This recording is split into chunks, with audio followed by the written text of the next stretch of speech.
Здравствуйте, дорогие родители! Меня зовут Шамиль Ахмадуллин. Вы на канале Школа скорочтения и развития интеллекта у детей.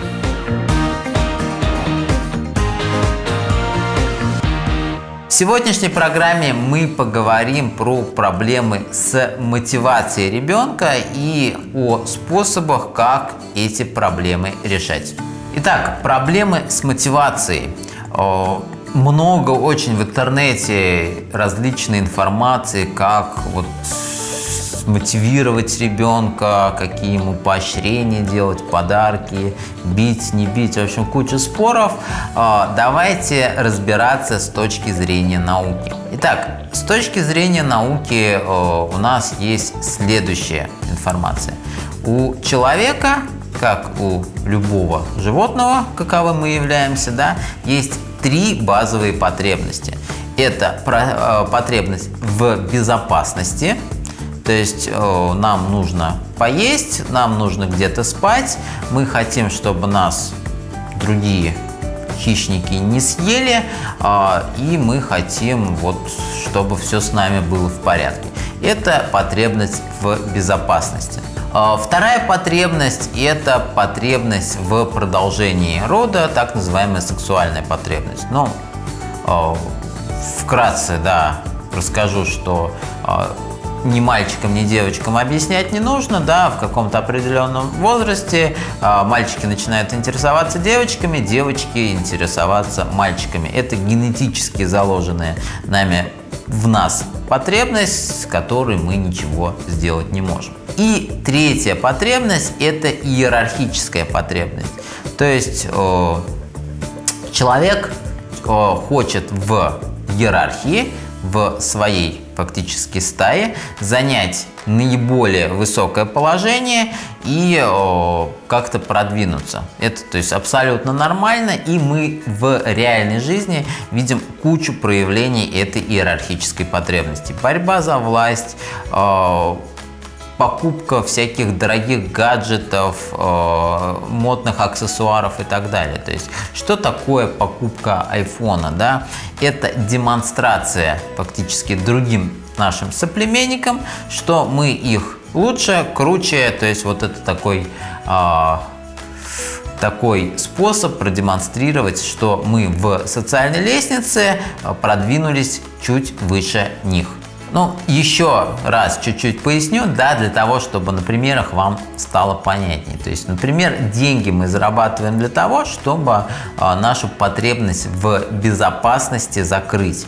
Потому что деньги для нас – это показатель того, что у нас все будет хорошо. То есть, мы сможем купить себе еды, сможем заплатить за кров, за крышу над головой, что нас, скорее всего, не съедят и так далее.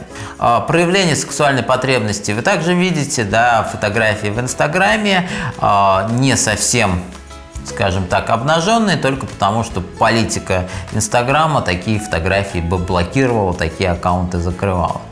И, соответственно, иерархическая потребность, как я уже сказал, все дорогие автомобили, все модные аксессуары – это как раз-таки способ продемонстрировать другим нашим соплеменникам, что мы в иерархии продвинулись чуть выше них. То есть все люди хотят в большинстве своем продвинуться по должности, заработать больше денег, показать, в общем, свою крутость, свое преимущество над остальными.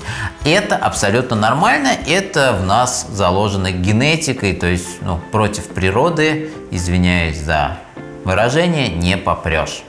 А теперь давайте рассмотрим проблему мотивации ребенка на учебу через призму, через эти основные базовые потребности.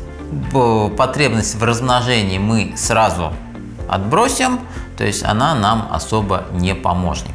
Хотя бывают случаи, когда помощник, то есть когда в классе, например, котируются и ценятся умные мальчики, то у многих мальчиков мотивация лучше учиться в определенный период в школы, да, для того, чтобы понравиться девочкам. Но все же в мотивации ребенка к обучению эта потребность у нас меньше всего используется. Теперь давайте поговорим про базовую потребность в безопасности.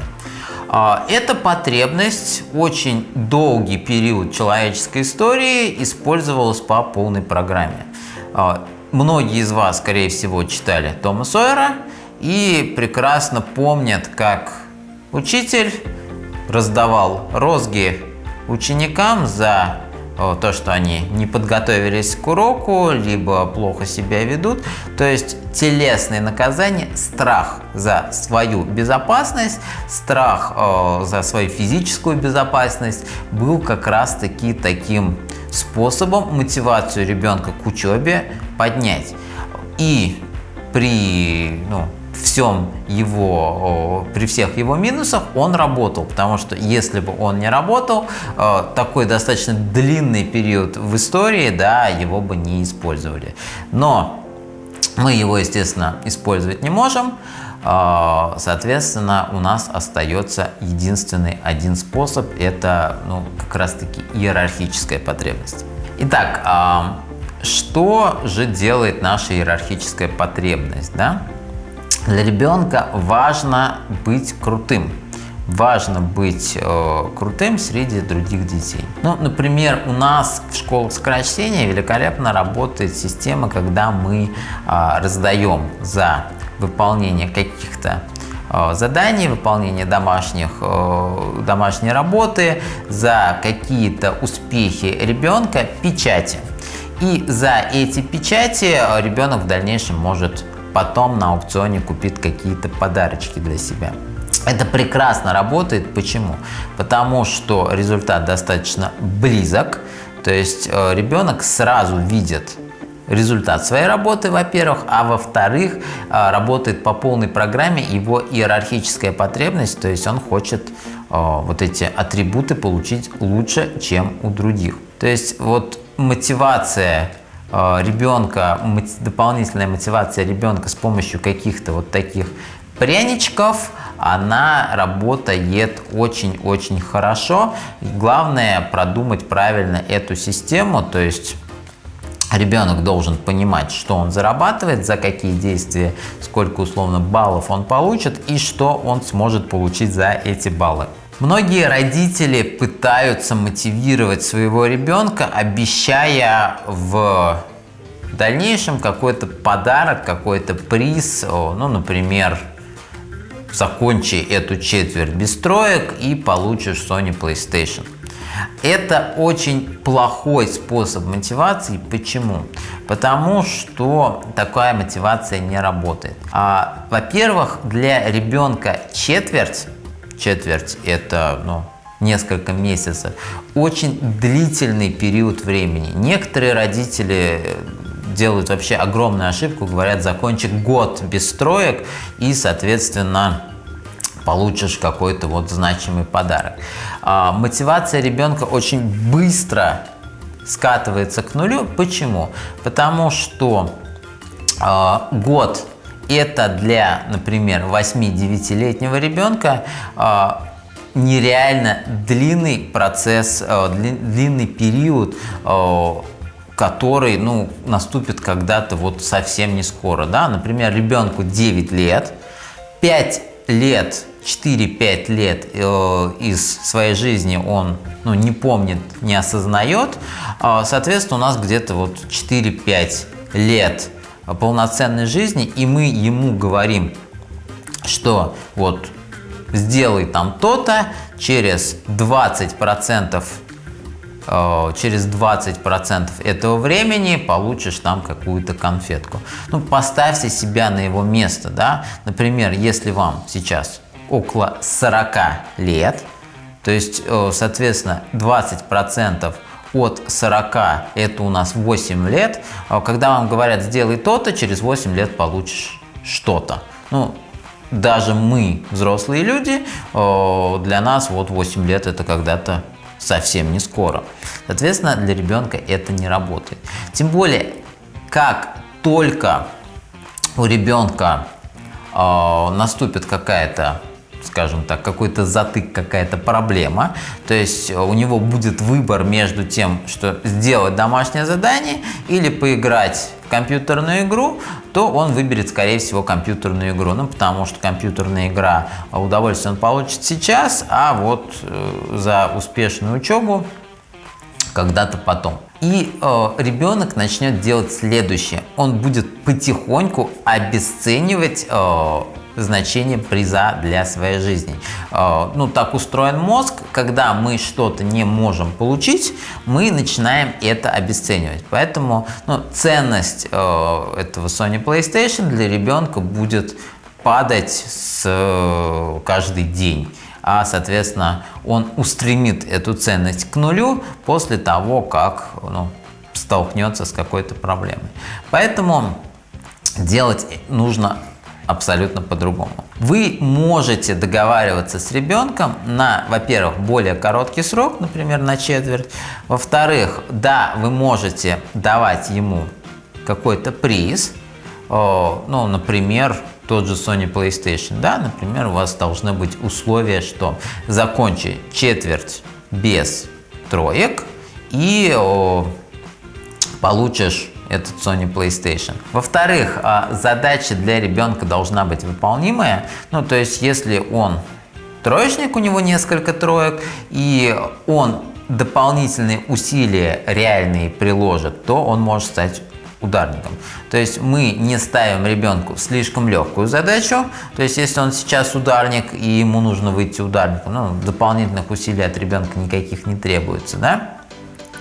И не ставим невозможные задачи. Например, он сейчас троечник, вы хотите, чтобы в следующей четверти он был отличником. Родители очень часто эту ошибку совершают, и это абсолютно неправильно, потому что ребенок может даже очень стараться, но, во-первых, есть психологические моменты, да, с тройки на пятерку тяжело перестроиться, во-вторых, будут у вас проблемы, например, с учителями. Учителю психологически очень сложно троечнику поставить пятерку, то есть даже в тех случаях, когда отличнику за такую же работу учитель бы поставил 5, вашему ребенку, если у него была до этого тройка, поставит в лучшем случае 4, а возможно даже 4 с минусом, потому что вот есть такой момент предвзятости. То есть, резюмируя, цель должна быть достижимая, но с каким-то дополнительным усилием, которое ребенку нужно приложить. Ну и основной момент того, что ребенок тоже должен как-то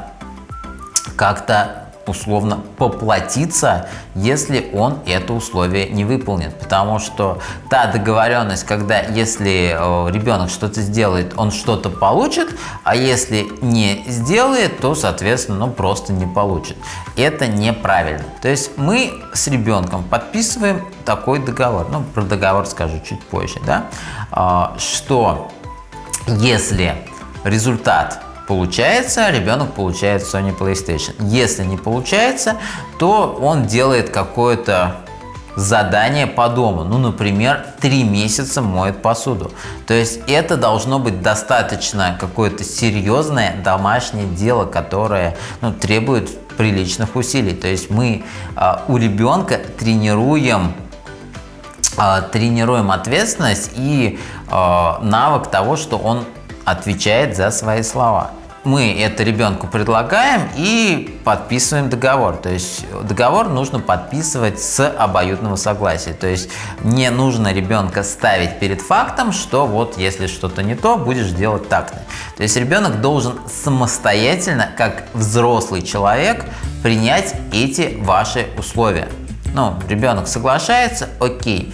Дальше обязательно этот договор должен быть закреплен на бумаге. То есть вы скачиваете пример какого-то договора реального, пишите фамилию, имя ребенка. Чем больше пафоса и официоза вот в этом действии, тем лучше. Распечатывайте этот договор, пишите ФИО ребенка, ФИО свое. Ребенок вписывает там данные из своего свидетельства о рождении. подписывает его, учится, ну, если у него не было до этого подписи, учится ставить свою подпись, да.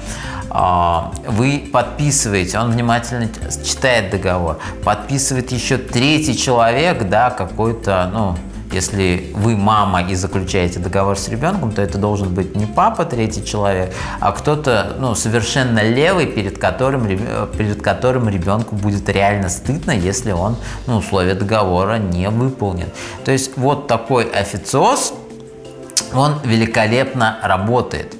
И, соответственно, одна копия договора ребенку, одна копия вам, третья копия вот третьему человеку, да? И что происходит в мозгу ребенка в следующий раз, когда вместо того, чтобы выполнить домашнее задание, он захочет там поиграть в компьютерную игру.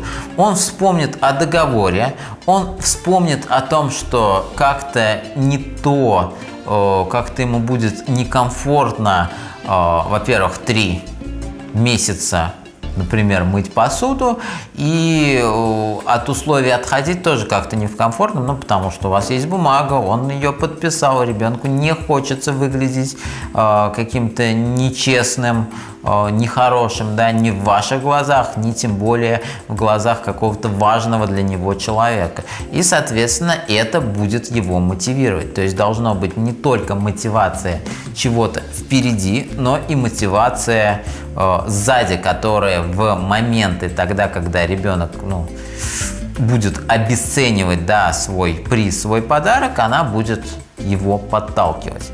Ну и, соответственно, ребенок, связывая то, что ему придется 3 месяца мыть посуду, и связывая то, что сейчас нужно сделать домашнее задание, скорее всего, выберет сделать сейчас домашнее задание. Вот такой прием великолепно работает, ну и, соответственно, еще и подключает базовую потребность в безопасности, да, потому что мыть посуду не есть безопасно, то есть это дополнительная нагрузка. Вот такие способы работы с мотивацией ребенка отлично работают, и, скорее всего, если вы примените их на практике, с вашим ребенком они точно сработают. Ну а я с вами прощаюсь. Спасибо за ваше внимание. С вами был Шамиль Ахмадуллин. Успехов в учебе. Пока-пока.